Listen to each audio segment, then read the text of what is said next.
Hi guys, and welcome to episode 4 of Castlemilk Youth Complex's podcast, The Milk Round. We bring this podcast out every week. We do a different topic. Me and Chris are on here.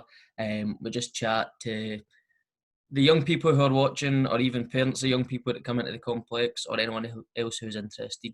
We cover lots of different topics, and you can find it on our YouTube channel. So you're on our YouTube channel just now watching this, so it'd be great if you could subscribe and ring the bell so you get notifications. And you can catch us on all of our other social medias, which hopefully Chris is going to run through for me again.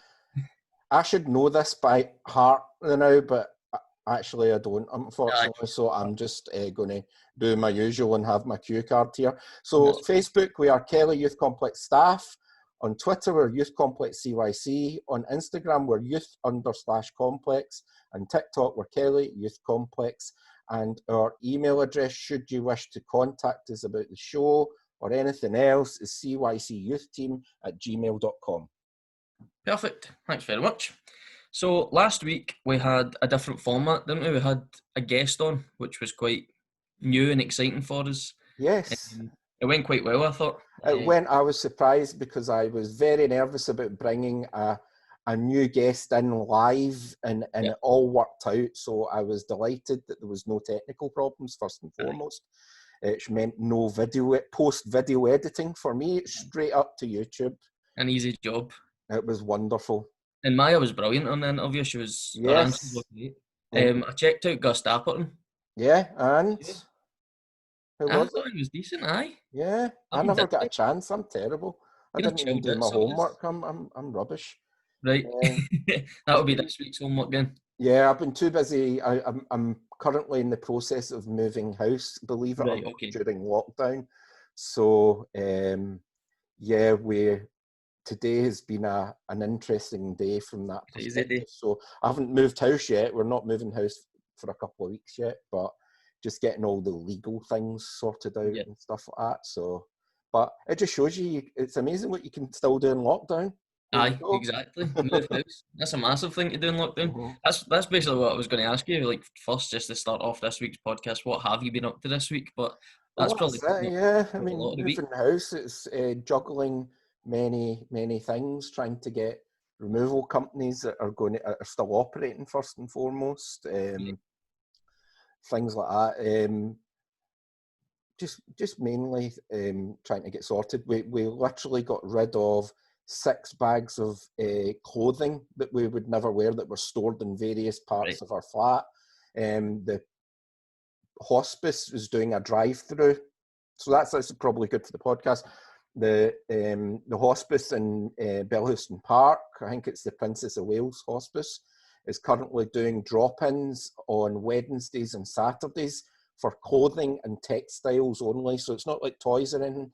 And as long as the stuff's all bagged up. So it's kind of like you drive through their car park, you open the boot, they take the bags out, put them in the van, and you're away. So it's a good way of decluttering your house first and foremost, and also given to a very good cause, because their charity shops are getting ready to open up again. Brilliant stock. So check out, if you do a search for Princess Wales Hospice, you'll see the details of how to do that if anyone's interested. Excellent. Thanks very much. So this week we have another couple of guests on, which is quite exciting again. We do. And this week is our mental health week. That's what the topic's going to be later. Mm-hmm. But first off, we've got a couple of things just to run through.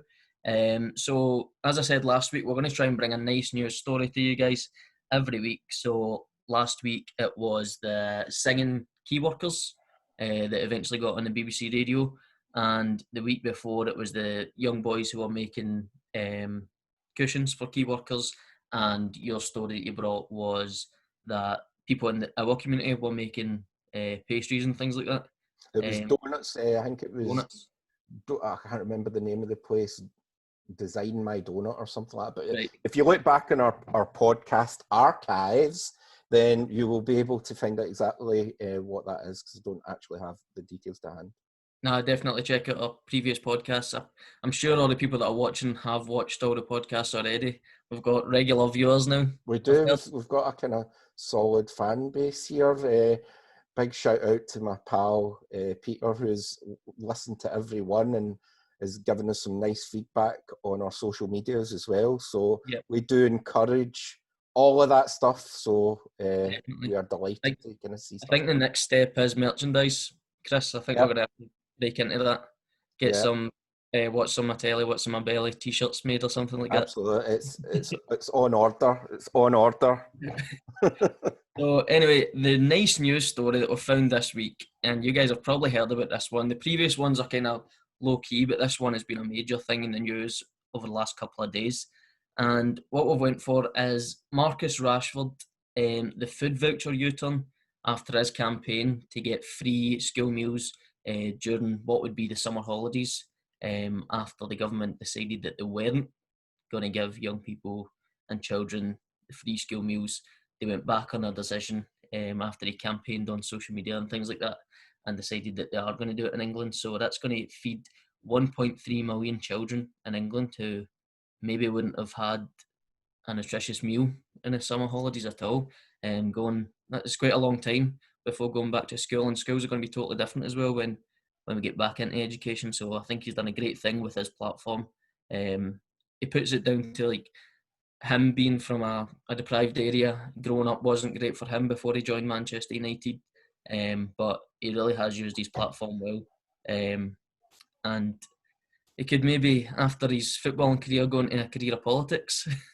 It looks like it. I mean, he went on a kind of Twitter kind of thing that day, and it was words to the effect that over 200,000 children will wake up today not knowing whether they can have a hot shower because the water was turned off, was his exact words.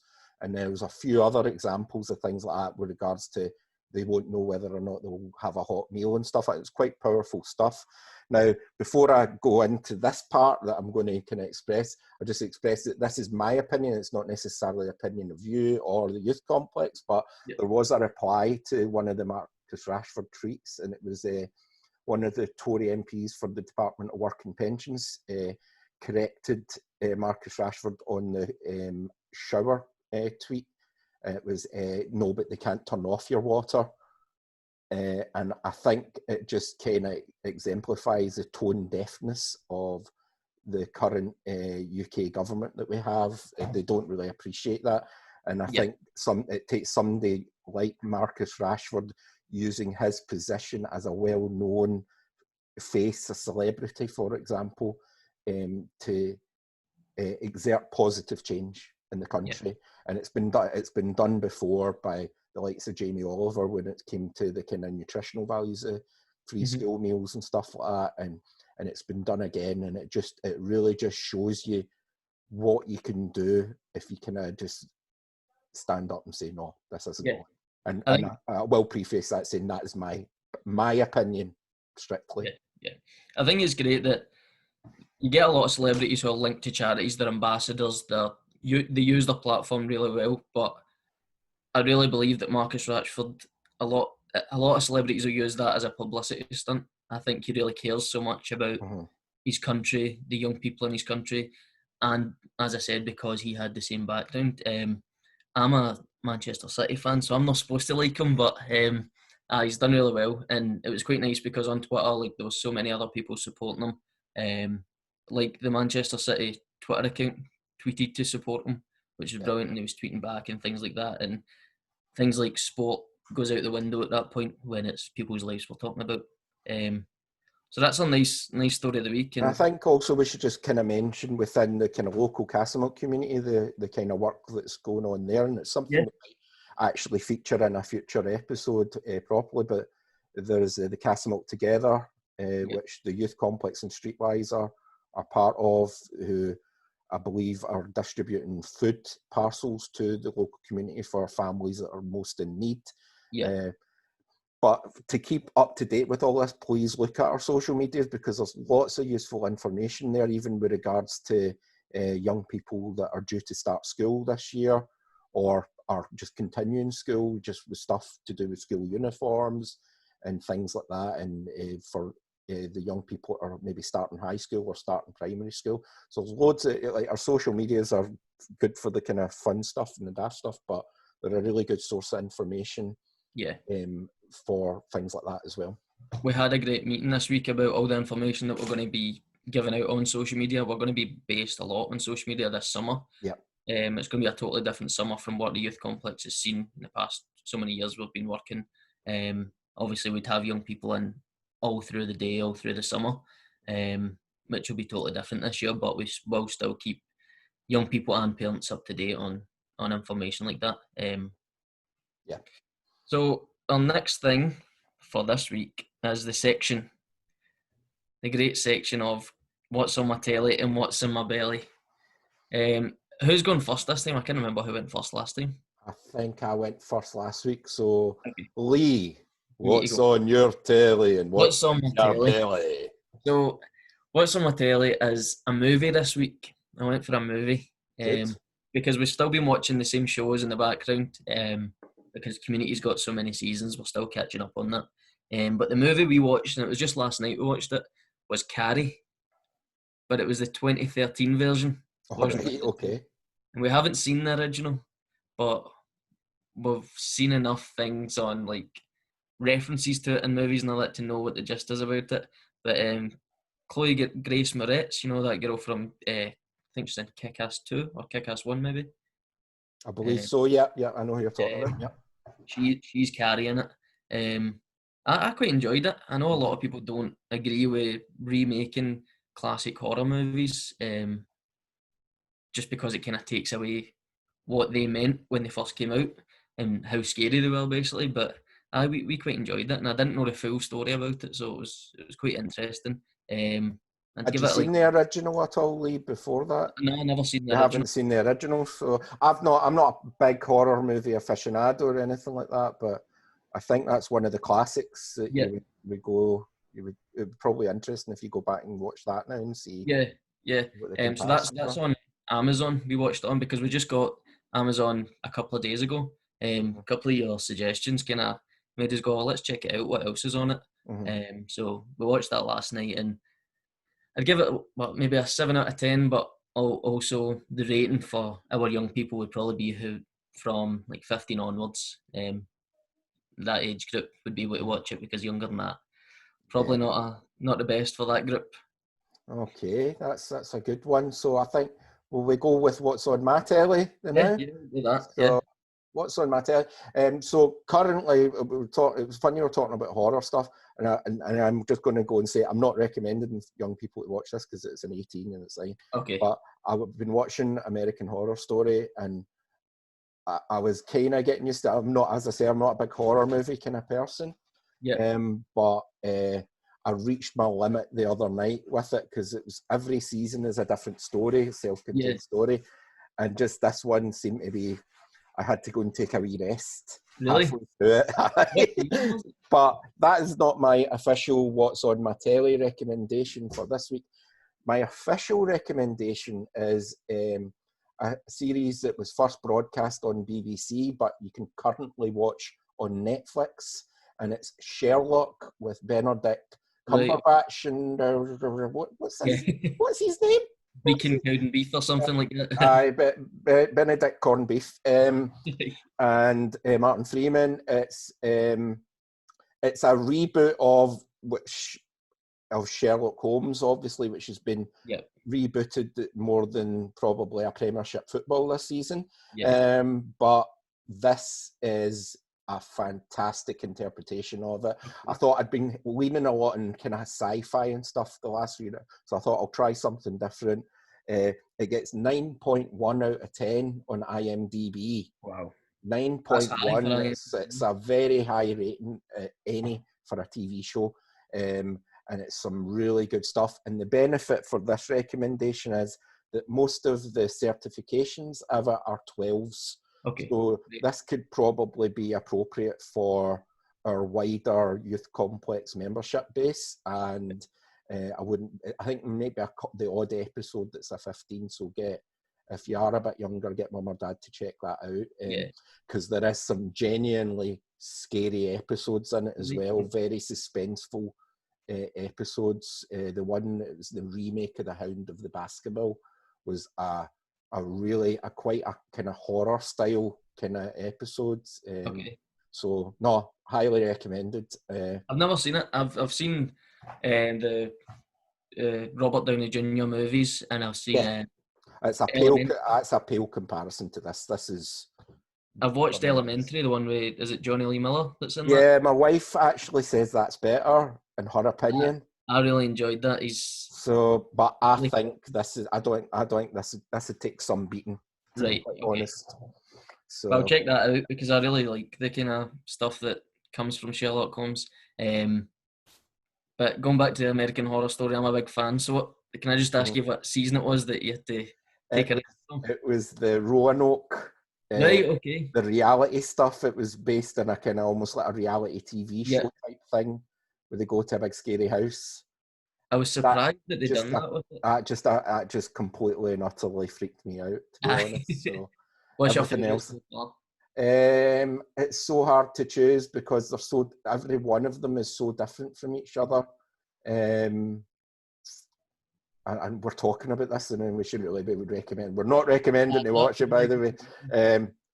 I thought Asylum was really chilling Yeah, as well. yeah. I quite liked the hotel one as well because it had Lady Gaga in it. The Hotel was my cast is outrageous. The cast members that they have in this, it's amazing.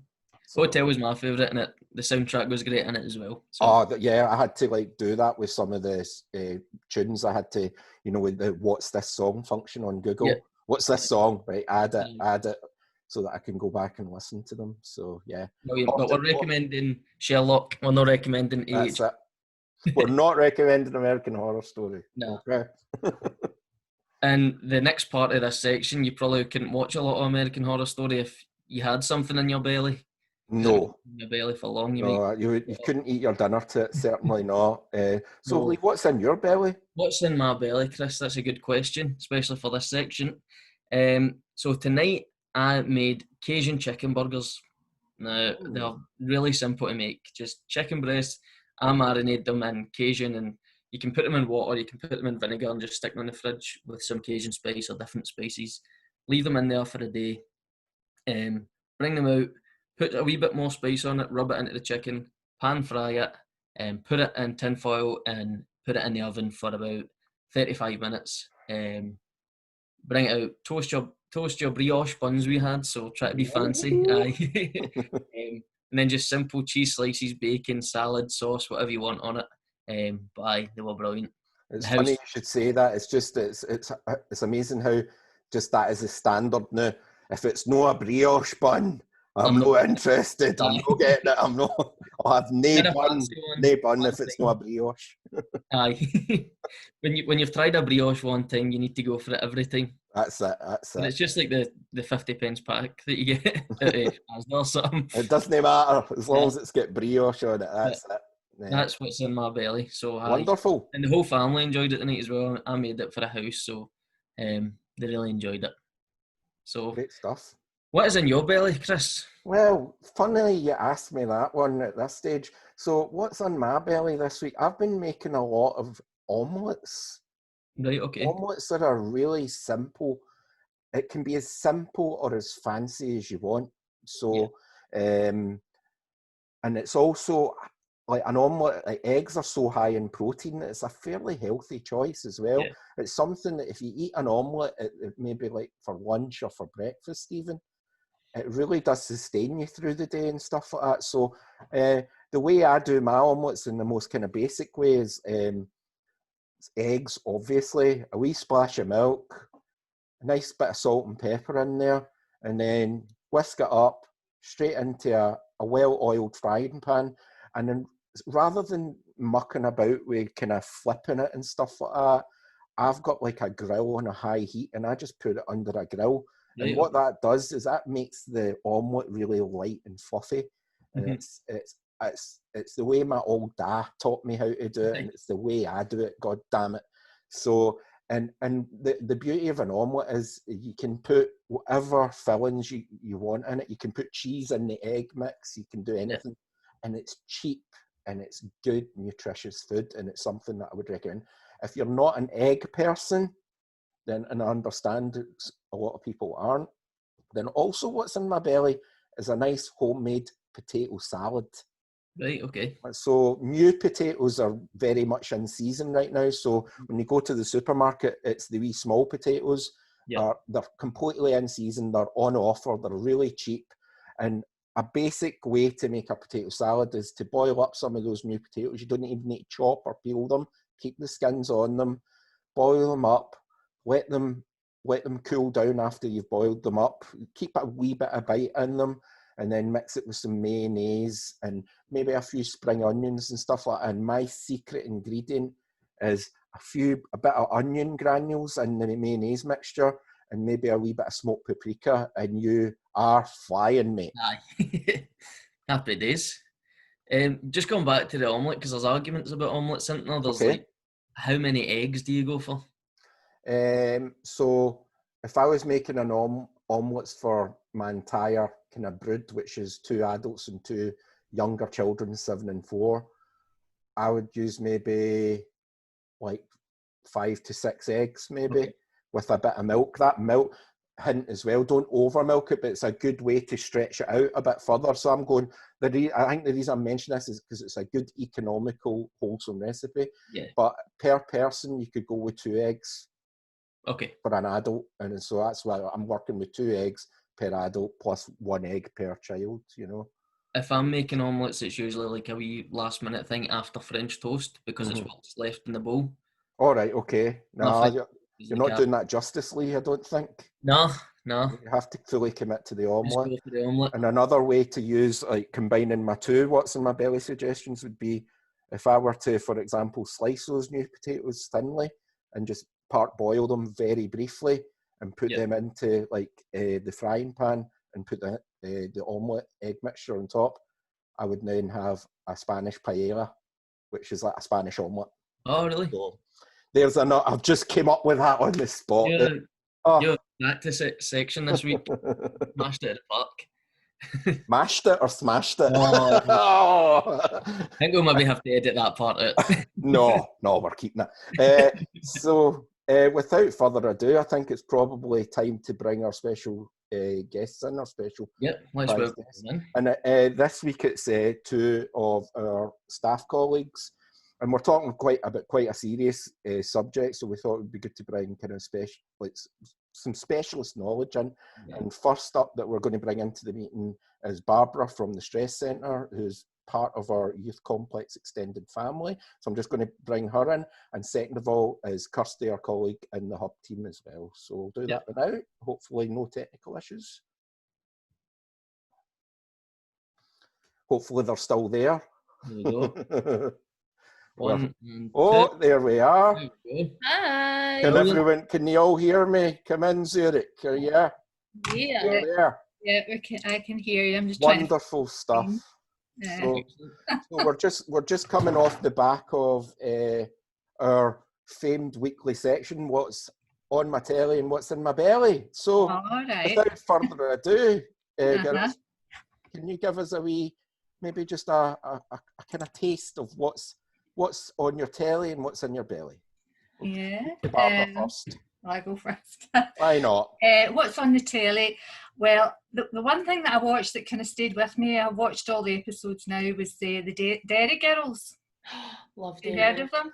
Yes, I have. And it's a sitcom, and it's about teenagers in Ireland when all the troubles were happening, and it's just a bit of fun, you know, and I think young people would really enjoy it, you know, because even though there's lots of sort of stressful things going on around you, it kind of shows how even when that kind of thing was going on, people had lives and, you know, they had fun and they were silly, you know, and just like, you know, just now when we're in this COVID-19, we're still having a life, may it be different, you know.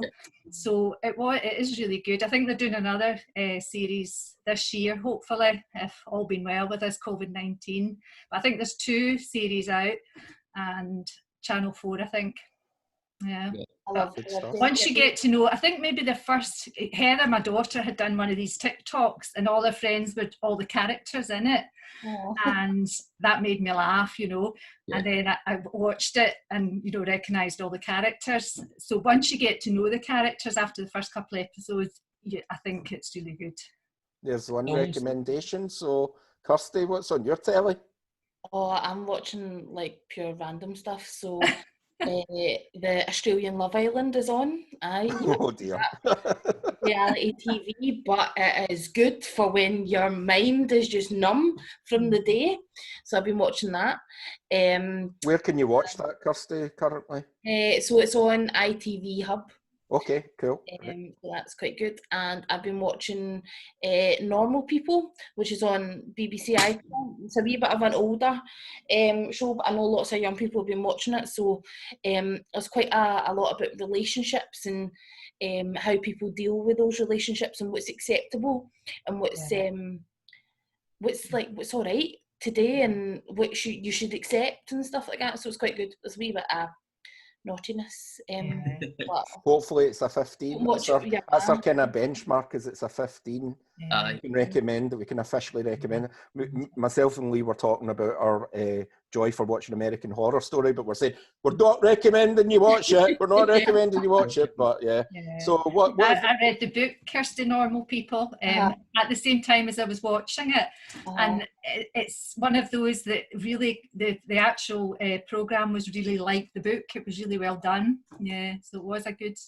But First Love, heartbreak. So any recommendations for what's in your belly currently? It's in my belly. I've been baking, thinking that I'm heavy. Like, if anybody knows, I'm not allowed to cook in the UFA because I burn everything down. Banned from cooking in the UFA, so I was quite surprised.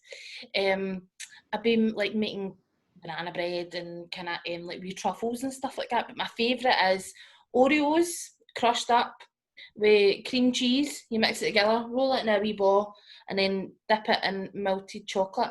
Put it in the freezer, so you don't actually need to bake. So it's kind of cheating. Put it in the freezer, and oh my god, it's delicious. I think you'd make a brilliant cooking show with the way you've just described that there. Get it? You just roll it up in a wee ball, and then you put it. I think a lot of people would watch that. I put a description of my baking onto the Facebook page, so you can copy that wee ball and then. Barbara, anything you've been cooking that's? I think my favourite one is what's it called? Salmon tartine. Salmon tartine sounds very posh, but it's really easy to make. It's just loads of leeks, a couple of big leeks, and you fry them in some olive oil, and then you get quite a big tray, either a pizza kind of tray, or a big square tin, and you put in your mustard and your maple syrup, and then you add your leeks, and you roll out some puff pastry, and put your smoked salmon in, or if you're a vegetarian, just put peppers and mushrooms or leftover chicken, and then puff pastry on the top, and just press it like down, and then stick it in the oven for half an hour, and then you just turn it over, and it's just like a big pizza really, and it's really like a calzone maybe. It's a wee change from like your garlic and your pepperonis and things. It's quite a wee bit sweeter, but it is really nice. So I've already had my dinner and I'm getting hungry again just for that description. So that's food for thought. Do you like that? Yeah. So I know. I've been at it all day. I really have. But moving on, we've brought you guys in. We're talking about quite a kind of a serious kind of topic this week.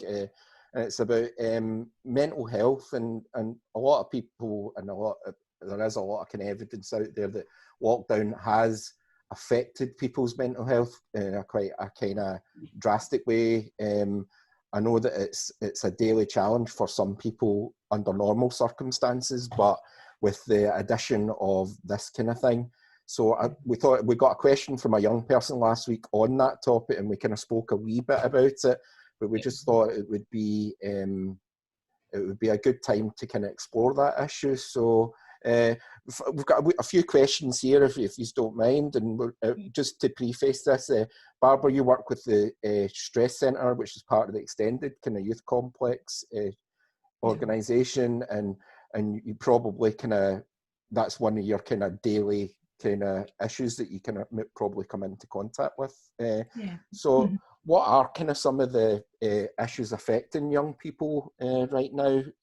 Sorry, just with regards to mental health, and are you still able to make contact with young people and stuff like that? Yeah, so talking to a few people online, it's difficult on the telephone, to have the same sort of, you don't get the body language, you don't get the feel, and with young people, it's much nicer, obviously, to be face to face. I think young people have actually adapted better than the older generation to all the social media. They've made a fantastic way of communicating with each other, which amazing resilience they've got, being able to do that. So thankfully they are so up in all this social media, unlike me. They've been able to do a lot of supporting each other for that. But I have spoken to a few young people that have really been struggling, and I try to help them on a weekly basis, just on the telephone basically. Yeah. And one of the kind of key words there that you said was resilience, and that's something that as kind of professionals in this industry is a word that we come into contact quite a lot. Can Kirsty, do you mind kind of explaining kind of what resilience really kind of means? Or Barbara, one of the two. What does that mean in kind of layman's terms for us people that might not understand what that is? Maybe like if you class that as being knocked down, you kind of coming back up, fighting back, kind of bouncing back after having some problems or issues, having a bad day and kind of bouncing back and becoming stronger. So sometimes things in your life happen, and because you've worked through them, you've gained skills, or you've spoke to somebody and you've learned about maybe the people around you, or learned about yourself. That's gave you resilience, and you've built up resilience to then become a stronger person and kind of come through it. So there's different types, there's different things that happen in everybody's life. So there's lots of resilience built up when you go from like primary into secondary. So it's big changes that are happening. You need to learn lots of new faces. You need to kind of it's lots is kind of changing around about you, so you build resilience. Then again, when you leave high school into the big bad world of work, you build resilience again. It's another transitional period, but there's sometimes in your life like maybe a bereavement of somebody passing away, and it's how you don't get over it, you overcome and you kind of get through it, really. Anything to add to that, Barbara? Yeah, I think that explains it really well. And I think relating it to the COVID-19, you could, I suppose, compare it to what you've got to dig a bit deeper. We all have to, each and every one of us have had to dig a bit deeper, because this is, as you said in previous episodes, it's unprecedented. Kirsty talked about grief. It's something completely really new to us all, and resilience is so important. For everybody, we need to feel empowered ourselves. How to cope with this, and in normal situations, most people can cope, as Kirsty said, with a little bit of support when it's a particularly difficult period like the transitions. But at the moment, we're all just finding our way day by day, and with the services that are coming on board every day are fantastic to support them. So we're just learning each day, with the support. But we are amazingly resilient, especially the young people, as I say, the innovative ways they've had of communicating with each other, all the Twitter, the Instagram, the TikToks that they do, and they entertain and educate themselves. I'm really impressed with this as an older generation. It's great. I think it's great that young people can see these things as they're not always a setback. They can make them see things a different way. So like right now, definitely, a lot of positives are coming out of it, because again, resilience is the key term here. They are resilient. They can see their own strengths because of a setback. So instead of looking at things like this as a total negative and just being like, oh, there's nothing we can do about it, young people are, as you said, brilliant at just going, you know what, let's roll up our sleeves and get on with it and see what other ways we can help, what other things we can do to make it into a positive, basically. Yeah, absolutely. Yeah. And we touched on support there, so could you kind of maybe talk about what support there is out there for young people that are maybe having issues with their mental health? Doesn't necessarily have to mean that they've just recently had problems with their mental health, but they maybe already have mental health problems and it's exacerbated by lockdown. So what support is out there, Kirsty? Well, I would first say that everybody's got mental health. It's the same as everybody's got fitness. I would It's agree. the same thing. It's kind of like a spectrum. It's like a roller coaster ride. Sometimes there's the big dips in it that makes you get butterflies. There's sometimes the long haul to kind of get up, and it's a wee bit scary. So everybody has mental health, and it's just where you're in the peaks or the troughs of it. There's lots of apps out there. So there's an app called Headspace. She's got great meditation on it, and at first I was a wee bit like, meditation, aye, right, yeah. But it's really quite good, and I've been struggling with my sleeping during lockdown, which I know lots of young people have been, and it's quite good. It kind of chats to you, and it doesn't mean that you have to have your telly on or the blue lights and everything like that you've got in your room. You can have it on, either have your earphones on or have it on speaker, whatever, obviously depending on who's in your house, and you can kind of just chill and zone it. So I would definitely give that a wee look. There's another one called Be Happy. And it's got like a wee bumblebee on it, and that is in partnership with Mikey's Line.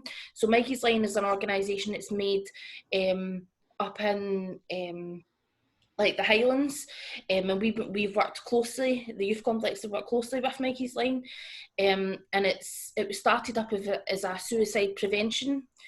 So it's a text service. So if you're feeling low, you can text in, and there's counsellors and youth workers available. And is that a national service, Kirsty? Yes. Yes. Yeah. Okay. But the app is, you can go in, you can kind of rate how you're feeling that day, and it can give you wee hints and tips if you're not quite in crisis, and you don't feel as if you need to text the service or anything like that, but you're like, I don't know why I'm feeling like this and a wee bit lost. Don't go into Google. Don't go searching and start like self-diagnosing. Go into one of these apps, and it'll give you a wee bit more of a kind of insight into how you're feeling, kind of reassuring you, and you know it's trustworthy information as well.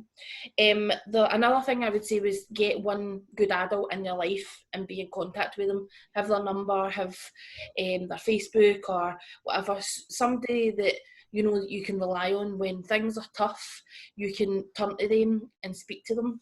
And it doesn't have to be a parent. It could be a brother or a sister or an aunt or an uncle or a close family relative.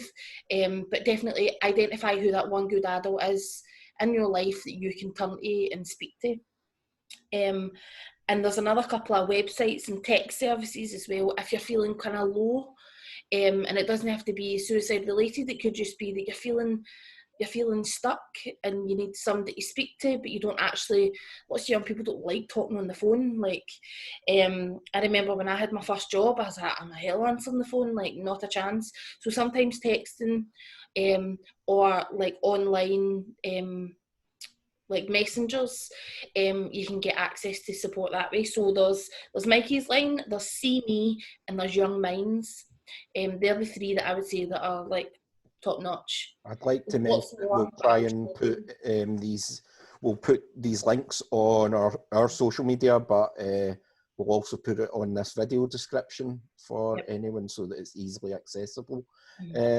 We touched upon you know, it was almost like a kind of self-assessment where you're thinking, why am I feeling like this? So what Barbara, what's the kind of signs that you would kind of look out for to maybe say that, oh, maybe I should put something in place now rather than letting it get to a level where you're like, oh, God help, you know?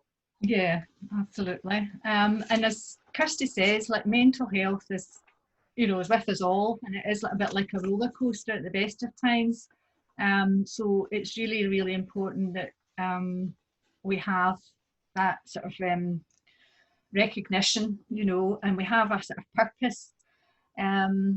So the signs of good mental health are that you're able to relax, you're able to study, you're able to work, you're able to take part in the community, to friends. So when you feel that you're not able to do a lot of these things, you've got to then maybe sit back and think, well, do you know, am I not in a good place just now? However, at the moment, I think we all have that challenge, because we can't go out the same way and, you know, take part in the community the way we once did, or, you know, be out with friends all the time. So we have to give ourselves a bit of leeway on that, you know, because things aren't what they would normally be. So if I struggle to get up in the morning, it's not a sign that we're in crisis. You know, it's maybe a sign that we don't feel we have the same kind of purpose and the same sort of structure in our life that we once did. But I think it's really, really important to have a purpose, if you can, you know, so think about what you would like to do in the day. You know, you might not necessarily do it, you know, but if you put a wee list on your phone of things that you might like to do, you know, you might want to bake, you might want to go for a walk, you might want to chat with one good adult, whoever, you know, a trusted adult if you are feeling a bit down, and looking at that kind of list and saying to yourself, well, if I did that, would I feel good? Would I feel a bit happier? And if the answer's no, scrap that and start again, you know, and try and find a purpose every day. You know, doesn't have to be anything too difficult. You know, we're not trying to challenge ourselves, but something that will give us a purpose for that day. And if you're not feeling any kind of passion about it, it's maybe not the right list for you that day, you know, and that can apply, you know, out with COVID-19, you know. So it's recognizing that you have the power and the resilience to have some, even though that you've been told that you've got to social isolate, you've got to do this, you've still got a little bit of power yourself, you know, to watch your favourite film, you know, to play some music, that kind of thing. So I think, and if you can't motivate yourself to do any of that, then that's a sign that maybe things are pretty bad with the mental health. And it's really, really important at that point that you actually do talk to that trusted adult, you know, and, you know, start taking the steps that you may need, be it first port of call might be your GP, might be Mickey's line, it might be just talking to that adult. The CAMS app's very good as well, another app just to help you to calm down if you're in crisis at that moment in time, you know, just to help your breathing, help you to relax a little bit. So I think the important thing is just to take the time and recognise if you're not motivated at all, and that's a sign that, you know, you really have to maybe talk to somebody. Yeah. So we're speaking there about signs that we might find within ourselves, but if we see these signs in someone else, say it's a peer or a family member or even a stranger that we don't know, if we see signs of someone maybe struggling with mental health, what's probably the best way to approach that person in order to help them? Yeah, I think again it's just making contact with them, you know, letting them know that you're interested and you care, you know.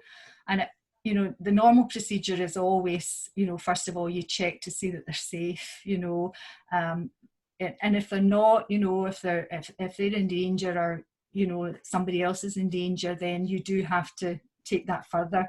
And when I mean further, I mean, you know, this is when you would contact the emergency services or something like that. But most of the time, you know, as long as you pass that sort of first point of crisis, then you take it to the sort of listening stage, you know. So if you're a friend, a relative, a peer, then you just want to be there for them and listen. I mean, the most important thing is to listen, to have patience, and to put yourself in their shoes, you know, to really have that empathy and sympathy with them. And recognise you're not there to solve the problem. You're there just to be with them, to sit with them. You know, so that's the most helpful thing for anybody. It's in any kind of really suffering from real low mental health, you know, just to feel that somebody's there for them, you know, just to listen, you know. Yeah.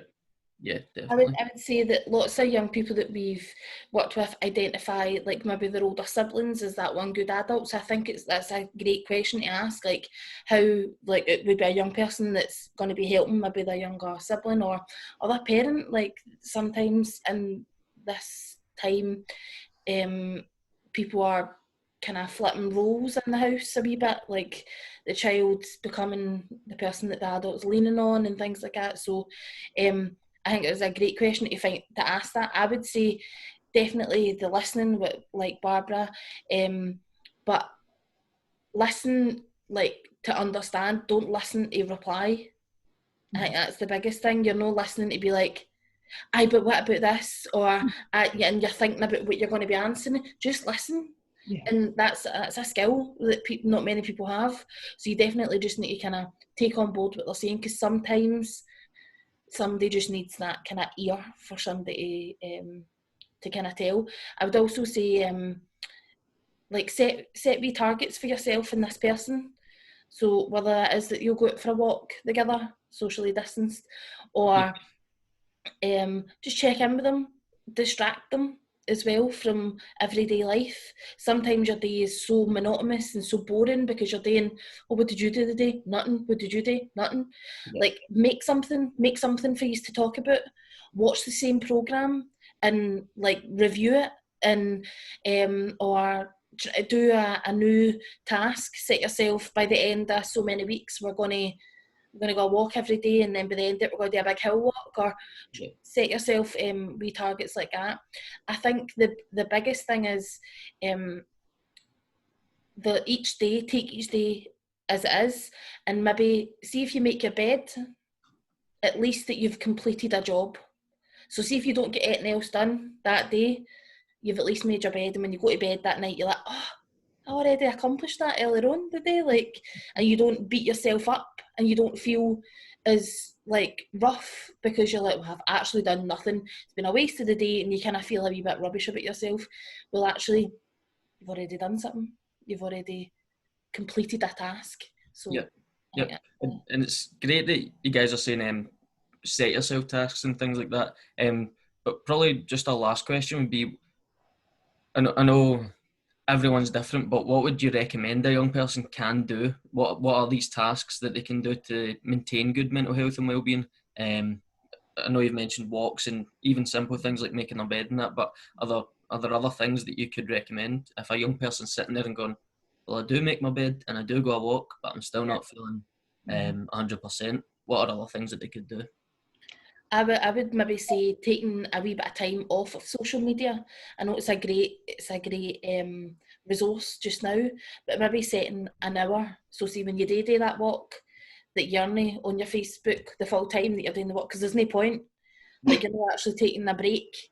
So maybe come off your Facebook for an hour, or log out your accounts at night time so it's no pinging all night. I would maybe say something like that. Maybe do something that you like to relax, or make yourself feel better. So I was chatting to a group of young people the other night, and we were saying, do you know what? I put fake tan on, paint my nails and wash my hair. I'm not going anywhere. Not actually going anywhere whatsoever. But it made me feel 100 times better. I felt as if I had a purpose. It was a wee bit of a pampering. And it was dead nice. I felt dead calm. I'll try I that. I always feel better when I put my fake tan and paint my nails as well. Definitely helps. Yeah, as you can absolutely. See, I definitely agree with Kirsty. I think it's really important to take time to yourself, be kind to yourself, because I think our worst critic is ourselves. We're always unkind to ourselves more than anybody else we ever have in our lives. And I think it's really, really important that we take time for ourselves.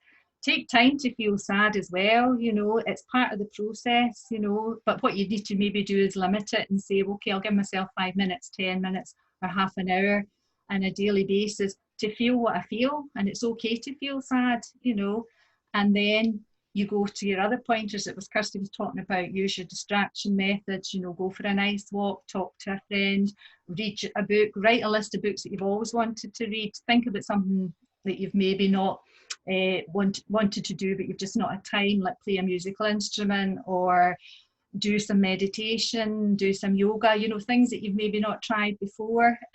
Write a list and then maybe pick one in a day when you're feeling like that and think, well, I'm going to be good to myself today. Or it might be I'm going to paint my nails, have a bath. Yeah.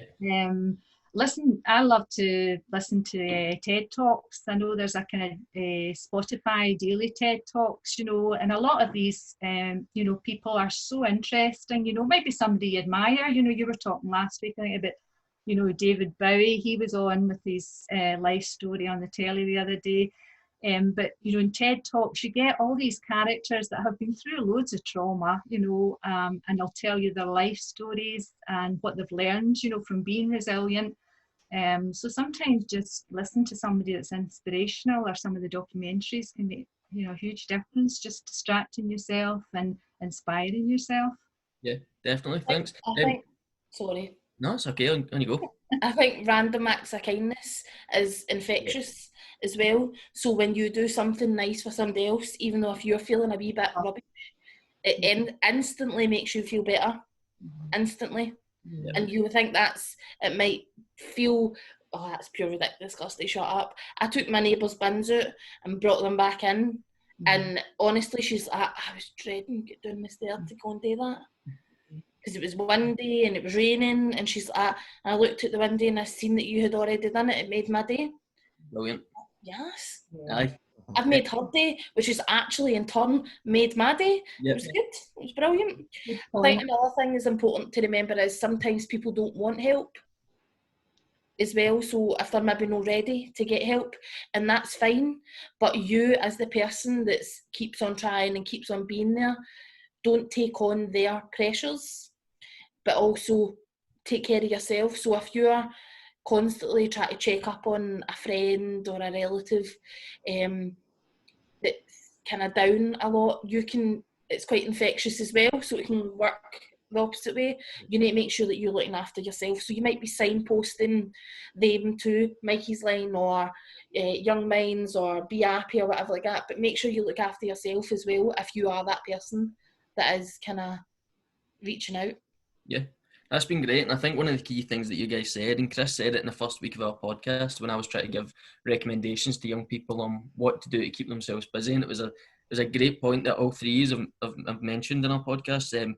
It's just, if you don't feel like doing something, don't push yourself to do it. And that is a key message that I've got from our chat tonight for young people. If it is just making your bed, just make your bed. And I think a great word is purpose. Babs kept talking about purpose, having a purpose, and that's a great way to have that kind of mindset for your day. Each day that you wake up, just going, right, what am I going to do today? So I think that's been a brilliant interview. I've learned a lot as well, I think, and hopefully the people that are watching the podcast and listening have learned quite a bit as well. It's funny you mention, you know, just that one simple thing. You should have seen the nick of my hair before we started recording this podcast. I was right in, and it's just the standard, woof, get it right back, the lack of hairdresser. So it's almost like an analogy of my day, with my hair is like that all over the place. And it's just now, you know, and that was it there. I did that for myself. There you go. Yeah. You're looking lovely. Oh, why, thank you, Lee. Well, thanks very much for coming on. We really appreciate it, and it's been a great help. I'm sure a lot of the listeners will really appreciate you guys coming on and giving your advice. As Chris says, we'll get a list of the different apps, the different sites that you spoke about, because it's great that a lot of these organisations and charities are moving towards more social media, more text kind of driven services, because that's what young people want to use, as you said. But we'll get that in the description below and on our social medias. And of course, they can always talk to us. Yep, that's right. Definitely. So that's the interview part of the podcast finished. But the next part, don't do that just yet, because there's a next part, which is our last section we do every week, and it's the quiz. Now, last week we had our first guest on, and it was basically Test the Guest, we're calling it, or Quiz Chris or something. So Chris goes up against the guests that we bring on, and Chris beat Maya at a music quiz last week. It was close. It was very close. It was very done close. really well. So we're going to see if you guys want to give it a go this week. Yes. Yeah. Aye. Now, since there's two of yous, we're thinking you can team up against Chris. Aye. Just call us Babs and Abs. My name's Babs, I've got the abs. I'll be kebabs then. I'll go. Yes! That's a good one.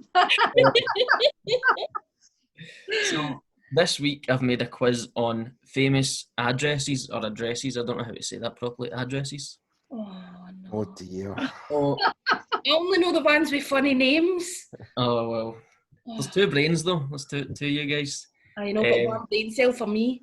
So since there's only one in Chrissy's team, I'll let him choose if he wants to go first or second. I'll go first. Go first, all right, okay. You ready? Oh yeah. Okay. Question 1. Who stays at 742 Evergreen Terrace? Glad you went first. The Simpsons. Is correct. Yes! Oh, I've been binge watching The Simpsons on Disney Plus with my daughter. It's the only reason I know that. So question 2 goes to you, Babs and Abs. Who stays at 1600 Pennsylvania Avenue?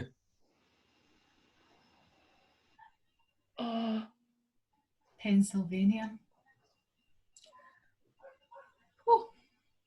Coraline? Do you want to confer? Oh, I don't know. I'm just guessing. I've got no idea. So some of these are American? fiction, some of them are non-fiction. So some of them could be a real place where a real person stays. Are they famous? Celebrities? Very famous. Very famous. Bruce Springsteen? No. Can I come in as a... Aye, will we do stealing points? I've just... It was just you gave me a wee clue. Is it the President of America? It is the President of the United States. What? He's staying in the White House? I know, Yeah. but it's on 1600 Pennsylvania Avenue. Oh, wow. It's a pure lie. It is number 1 White House Street. That Google was it. Right, so Chris is taking the lead 2-0. The reigning champions in the lead. And I'm gonna switch this one up because it's not very fair to go on what he told me what's on his telly. So Okay, fair enough. Go for it. so number 3 for Chris is 31 Spooner Street. Oh.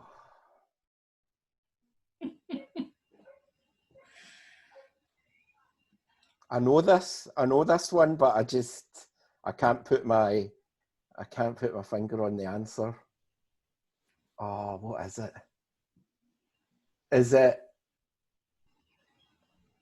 Is it Family Guy? Yep.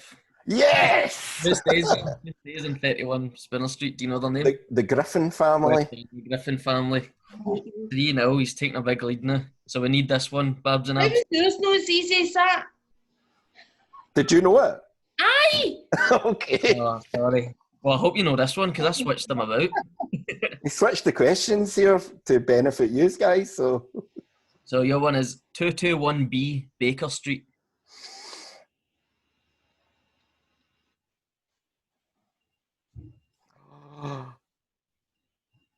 Something to do with The Simpsons?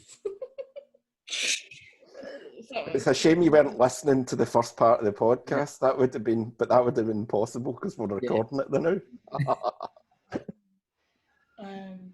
Oh, is it something to do with what is that horror thing that you watch? No, it was the other show that you mentioned. It was my official recommendation, not my unofficial recommendation.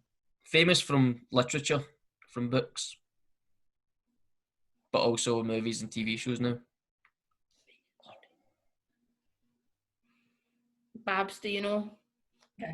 On Baker Street, I'm just thinking of the song. Paul I Simon. know. That's all I can think I of. don't think it's Paul Simon who is it. It's Jerry. I'm trying to work through the song to see if there's any hints about... Nah, there's not. There's not. Not in the song. It's nothing to do with the song. Idea. No. I'm not allowed to speak Sherlock Holmes. this. Yes! What did you say, Kirsty? She googled Sherlock it. Holmes. She googled it. Oh, well She done. giggled it, I can tell. Look at her face. Not one point in our entire podcast history have we been brought into disrepute. I'm shocked. I'm actually shocked. We're I'm getting shocked. desperate. We're Did getting you desperate. see the reflection of my glasses? Yeah, basically. Damn it! Okay, if that's the way you want to go, it's 3-1. Okay, that's fine, Kirsty. Or Abs, I'll call you right now. Can I point out that if this is the biggest comeback in history by those two, I'm going to have a steward's inquiry on that Yep. one. We'll look over the podcast again Yeah, and see that's what's it. happening. The other one is Chris, 10 Downing Street. Oh my God. The Prime Minister of the UK. Well done. It's too easy. Not happy. It's karma, really, though. It is karma. 4-1. Right, Kirsty, I think you'll get this one. 4 Privet Drive. Oh, is that the Harry Potter thing, Kirsty? Yes. Harry Yep. Potter? Yep, well done, Babs. See the Battle Paddington, I couldn't remember. I'd like to go on record as saying I wouldn't have known that one. Oh, Yeah! really? I would have accepted the Dursley family as well because it is their home. Yeah, it is. The only so- I know that was I had purgatory having to read Harry Potter to my son. The first Right. 2.5 books we had to read together when he was a toddler. My wife's a huge fan of it, but I can't watch it because I've got a phobia of snakes. So I suppose the books would be a better option, but Yeah. I don't really read that much, so I would never have got that one, I just want to say. Right, okay. Well, the next one is for you. So it's 4-2 right now. Okay. Your question is apartment 20, 425 Grove Street.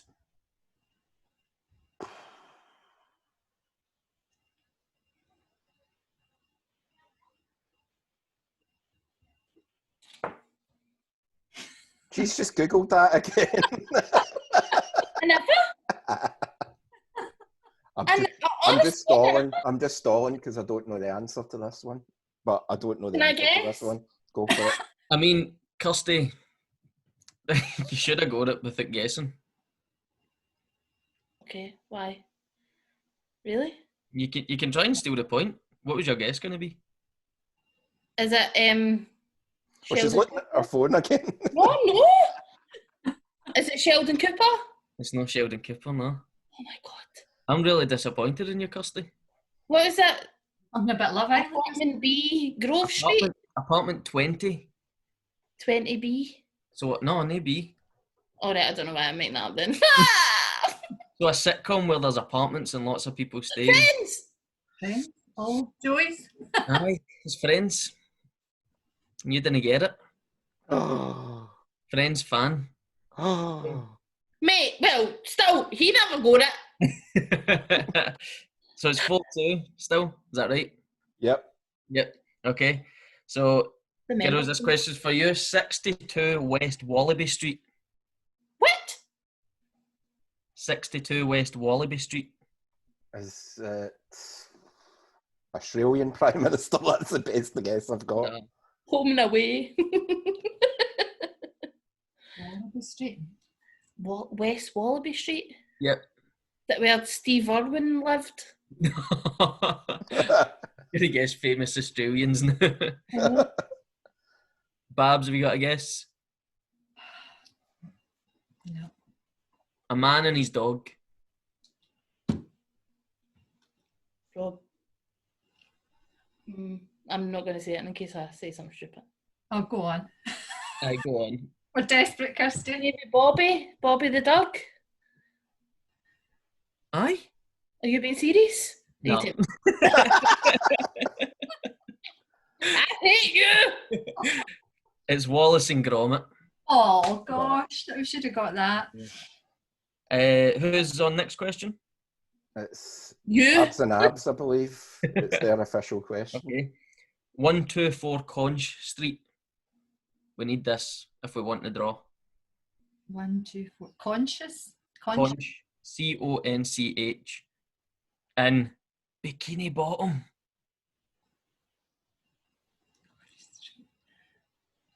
The guy lives in a fruit. Hey! Woo! I was confused because conch is a piercing, and then you said bikini bottom, and I was like, what's happening here? Okay. Okay. Conch is also a shell, I think, Yeah. Kirsty. Is that ear piercing? Right, okay. I don't know why your ear would be in your bikini. I was thinking of like Jersey Shore or something. I don't know. Right, okay. Right. So, Chris, I'm gutted that this is the last one because I think he's going to get it quite easily and he's going to be the reigning champion still. Change it. Just get a random question. I can't because I mean you did look at your phone, so I never! you did. Yeah, Christopher, guess my middle name. Cheater. See, we're the winners. So, Chris, who stays at 740 Evergreen Terrace? Well, that would be Ned Flanders, would it not? But yeah, you've got it right, Chris. Well done. Reigning champion, 5-3. Thank you very much. And it wasn't for the lack of giving them hints, Lee, but I know. But hey. Oh, yeah. You put up a good fight with looking at your phone. Once. I feel as if that was very difficult. That was an extremely It was difficult, actually, yeah. Oh, really? Okay, I'll try next time to make it a wee bit easier. But see, when it's a really easy round, invite me back. Okay. We will. Like chocolates. Chocolates? Aye. Right. Babs, what's your speciality subject? Ooh, yoga. Yoga moves.